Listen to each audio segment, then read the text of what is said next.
Anouk received the news of our trip with vivid, touching enthusiasm. Her school friends are mostly away for August, and with Jean-Loup still in hospital, she spends too much of her time alone and sleeps more than is good for her. She needs to get away for a while, as do we all, I realize, and Paris is dreadful in August.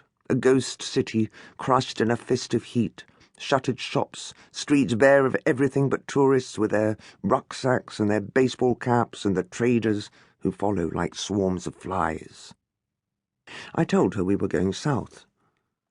"To Lansquenet?" she said at once. I hadn't expected that. Not yet. Perhaps she read my colours. But her face lit up at once, and her eyes, which are as expressive as the sky with all its variations, losing the squally, ominous look that seems habitual nowadays, and shining with excitement, just as they did when we first arrived in Lansquenet 8 years ago. Rosette, who mimics everything Anouk does, was watching closely, awaiting her cue. "If that's all right," I said at last. "Cool," said Anouk. "Coo," said Rosette. A ricochet on the oily Seine signalled Bam's approval. Only Roux said nothing. In fact, since Armand's letter, he has been unusually silent. It is not that he has any particular affection for Paris, which he tolerates for our sake, and because he regards the river and not the city as his home. But Lansquenet has not treated him well, and Roux has never forgotten it. He still bears a grudge for the loss of his boat, and for what happened afterwards. He has a few friends there.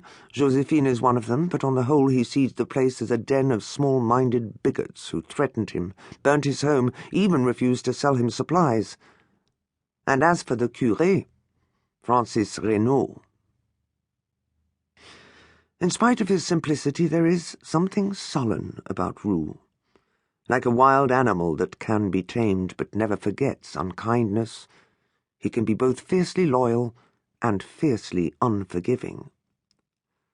I suspect that in the case of Reynaud, he will never change his mind, and as for the village itself, he feels nothing but contempt for the tame little rabbits of Lansquenet, living so quietly by the bank of the Tann, never daring to look beyond the nearest hill, flinching at every breath of change, at the arrival of every stranger. "Well," I said, "what do you think?" For a long time Roux stayed silent, looking into the river, his long hair hanging in his face. Then he shrugged.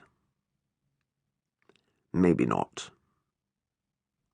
I was surprised. In all the excitement, I'd forgotten to ask what he felt. I'd assumed that he too would welcome the chance of a change of scenery. "What do you mean, maybe not?" "The letter was addressed to you, not me." "Why didn't you tell me before?" "I could see you wanted to go." "And you'd rather stay here?" He shrugged again. Sometimes I think his silences are more articulate than speech. There's something or someone in Lansquenet that Roux doesn't want to revisit, and I knew that no amount of questioning would make him confess to anything. "It's okay," he told me at last. "Do whatever you have to do. Visit the place, put flowers on Armand's grave, and then come home to me." He smiled and kissed my fingertips. "You still taste of chocolate." "You won't change your mind?" He shook his head. "You won't be there long, and besides, someone has to look after the boat." That was true, I told myself, but still it makes me uneasy to think that Roux prefers to stay behind. I had assumed we would travel by boat.